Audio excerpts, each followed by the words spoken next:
Very good afternoon, student. Today we have to learn a manufacturing of cement. Okay.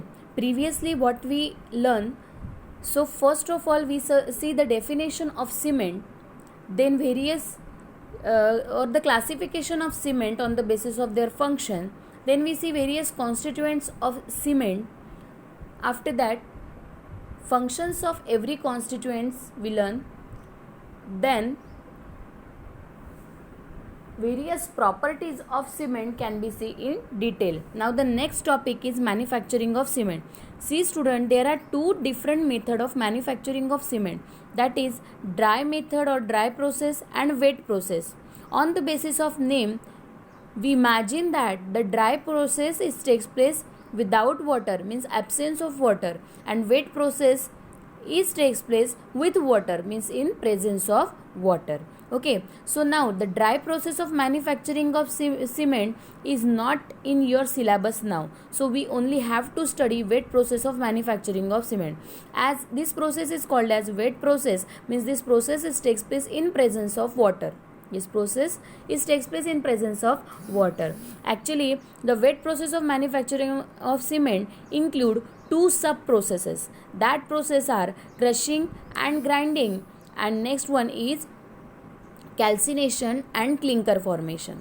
Okay, what happen in crushing and grinding?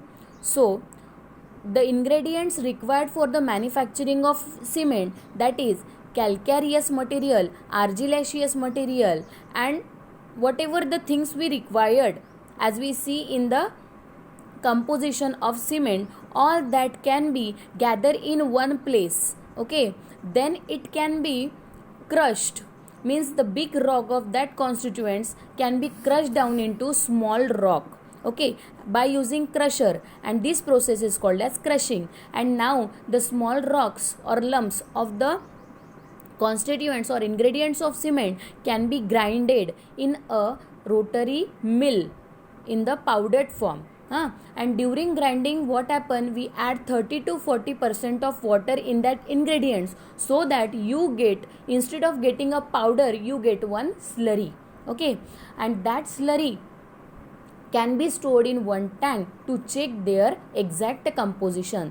Once the composition is okay or correct, then that slurry can be processed for the next method, that is calcination and clinker formation. Actually, the calcination and the clinker formation can be carried out in one specially designed furnace, that is called as rotary kiln. That is called as rotary KILN, rotary kiln. What is the structure of rotary kiln? That can be seen in this diagram. See, here you see the rotary kiln. This is the diagram of the rotary kiln.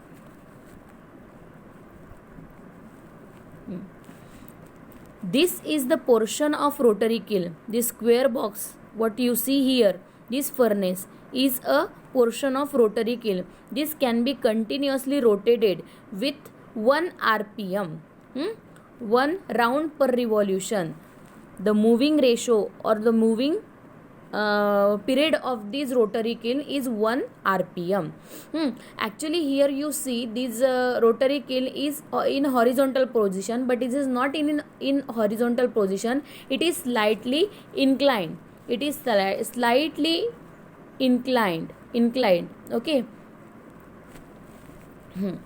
The length of this rotary kiln is near about 30 to 120 meter. It is 30 to 120 meter in length. And what is the diameter of this rotary kiln? So it is near about 2 to 5 meter in diameter. And the inner side of this kiln is coated with the refractory brick. Refractory brick are those material which can be stand even at very high temperature. The refractory brick is stand up to 2000 or 22,000 degrees Celsius. This much 2200 degrees Celsius. This much temperature can be एवढं temperature ते काय करतात आहे, त्याला steady स्टेटमध्ये तरी ते rotary किलमध्ये राहतात रिफ्रॅक्टरी ब्रिक. ओके, तर मग आतली जी बाजू आहे या रिफ्रॅक्टरी ब्रिकची आतली जी बाजू आहे ही कशाने कव्हर असते, रिफ्रॅक्टरी ब्रिकनी कव्हर असते रोटरी किलची आतली बाजू. आणि ही रिफ्रॅक्टरी ब्रिकची लेंथ ही किती असते, ही असते 30 to 120 metre and diameter 2 to 5 metre in diameter. ठीक आहे. आणि ही रिफ्रॅक्टरी किल्न जी आहे ही खालच्या बाजूला रोटरी कूलरला, हा काय आहे, रोटरी कूलर असतो इथे, रोटरी कूलरला ही अटॅच असते. आणि तेच याचे जे अप्पर पोर्शन आहे, हा अप्पर पोर्शन हा कशाला अटॅच आहे, तर हा चिमनीजला अटॅच आहे. जे पण गॅसेस याच्यात तयार होतात हे सगळे गॅसेस, हॉट गॅसेस या चिमनीमधनं बाहेर पडतात, त्या चिमनीला अटॅच आहे. आणि शिवाय हा एका कोनला अटॅच आहे. या कोनमधून आपण रॉ मटेरियल जी स्लरी आहे ही या रोटरी किलमध्ये ॲड करत असतो. ओके, तर बघा आता इथे काय होते, first of all what ever the slurry you prepared in crushing and grinding process, that slurry can added at the upper portion of this rotary kiln. आणि या रोटरी किलनला अजून काय असतं बघा, इथे या बाजूला म्हणजे लोअर पोर्शनला, याच्या हा अप्पर पोर्शन झाला, हा लोअर पोर्शन झाला. लोअर पोर्शनला आपण इथनं काय पास करत असतो, तर आपण इथनं फ्युएल आणि एअर, पहा पल्वराइज कोल किंवा पेट्रोलियम किंवा आपण गॅसेस फ्युएल पण इथनं पास करू शकतो आणि इथनं एअर पण ब्लो करतो. आणि त्यामुळे इथे काय होते, एक फ्लेम तयार होते आणि या लॉंग फ्लेमला रोटरी किलमधले सगळं जे मटेरियल आहे ते एक्सपोज होत असते. आता फ्लेम जर या एंडला तयार होऊन राहिलेला आहे, लोअर एंडला, याचा अर्थ काय आहे, लोअर एंडला टेम्परेचर जास्त राहणार आहे आणि अप्पर एंडला टेम्परेचर कमी राहणार आहे. ठीक आहे, तर अशा पद्धतीने या रोटरी किलचं डिझाईन असते. तर आता आपण काय करत असतो, the raw material which we prepared during crushing and grinding process, that is slurry, that can be fed into this rotary kiln at the upper portion of this rotary kiln which having temperature 400 degrees Celsius. Now slowly some changes in the slurry takes place and the slurry can move in the lower direction. आणि ही slurry lower डायरेक्शनमध्ये येत असताना किंवा lower एंडमध्ये येत असताना हळूहळू त्याच्यामध्ये काही ना काही चेंजेस होत राहतात, कारण टेम्परेचर वाढत जात आहे आणि ते फ्लेमला डायरेक्ट एक्सपोज होत आहे ती स्लरी, त्यामुळे त्याच्यामध्ये चेंजेस होत राहतात. आणि लोअर एंडला ती स्लरी पोहोचेपर्यंत त्याचं क्लिंकरमध्ये म्हणजे मोठ्या मोठ्या खडकांमध्ये, दगडांमध्ये त्याचं रूपांतर झालेलं दिसून येते. ठीक आहे, so whenever the slurry we fed at the upper end of the rotary kiln, that slurry can directly expose to the flame of hot flame having very high temperature, and due to that some physical and chemical changes takes place in the slurry and slowly it will come down at the lower end which having temperature 1500 degrees Celsius. And here a clinker slurry is in the form of clinker, means big rock. Now that clinker can be collected in one collector. And here whatever the hot gases or air can be present in this along with this clinker, that can be removed in this upper end of the clinker. And now this clinker can cool down in a rotary cooler. After that the clinker can pass in a grinding mill, so that मग हळूहळू क्लिंकरला आपण कुठे pass करतो, grinding मिलमध्ये. Grinding मिलमध्ये काय होते, ते जे क्लिंकर असतात त्यांचं पावडर फॉर्ममध्ये कन्व्हर्शन पण होते आणि ॲट द सेम टाईम या अप्पर कोनमधनं आपण याच्यात काय ॲड करतो आहे, हे जे अप्पर कोन तुम्हाला इथे दिसून राहिलेला आहे, या अप्पर कोनमध्ये आपण वरून जिप्सम ॲड करतो आहे.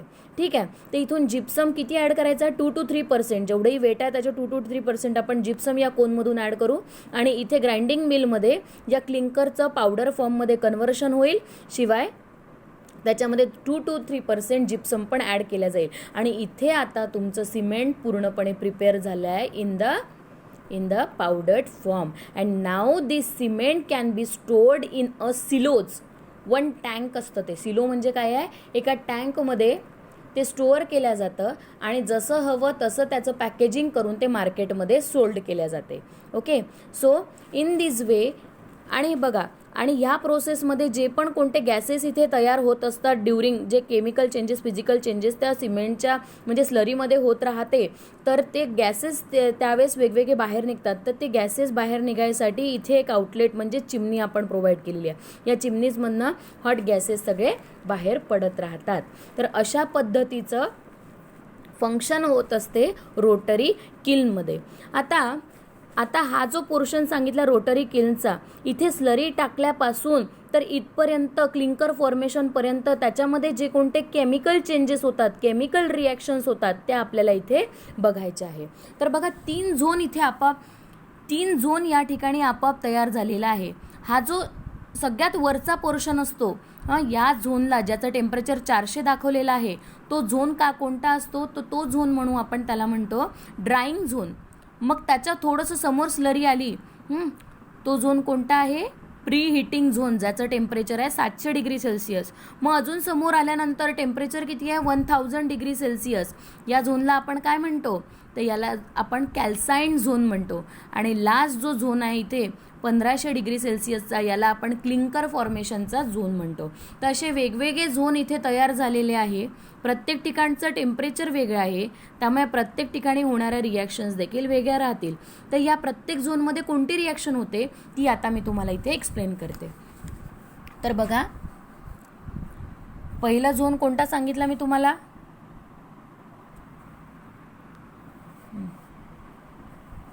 पहिला झोन मी तुम्हाला सांगितला आहे ड्राईंग झोन. पहिला झोन ड्राईंग झोन आहे. दुसरा झोन कोणता सांगितला आहे, दुसरा झोन आहे प्री हिटिंग झोन. दुसरा झोन आहे प्री हिटिंग झोन. तिसरा झोन कोणता सांगितला, कॅल्साइन झोन. Calcine zone. आणि लास्ट जो झोन आहे तो कोणता आहे, लास्ट जो झोन आहे तो आहे क्लिंकर झोन. Clinker zone. ठीक आहे. तर आता ड्राईंग झोनचं टेम्परेचर असते 400 डिग्री सेल्सिअस. प्री हिटिंग झोनचं टेम्परेचर असते 700 डिग्री सेल्सिअस. कॅल्साइन झोनचं जे टेम्परेचर असते ते असते 1000 डिग्री सेल्सिअस. आणि क्लिंकर फॉर्मेशन झोन जो आहे त्याचं टेम्परेचर असते नियर अबाउट 1500 डिग्री सेल्सिअस. आता या प्रत्येक टेम्परेचरला काय चेंजेस आणि कोणते केमिकल रिएक्शंस घडून येतात ते बघू. तो सबसे पहला जो जोन है वो कौन सा है, ड्राइंग जोन. तो ड्राइंग जोन मध्ये exactly what happen in the drawing Joan. Drawing Joan means this zone means 400 degree Celsius. Here the slurry from this cone can add at the upper portion of the rotary kiln, and which having temperature 400 degrees Celsius. So what happen here, whatever the water molecule present in the slurry that get evaporated.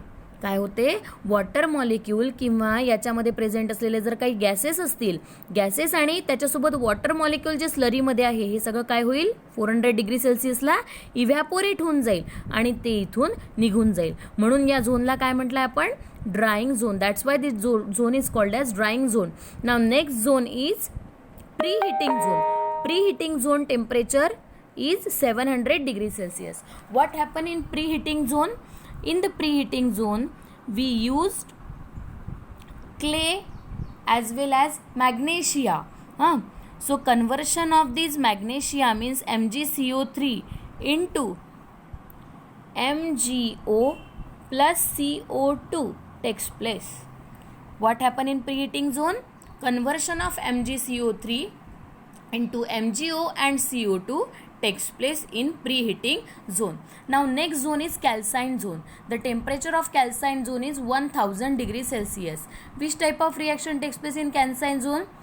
The conversion of limestone, one of the raw material we use for manufacturing of cement is limestone, that is CaCO3. The conversion of this limestone into lime means CaO plus CO2 gas is evolved.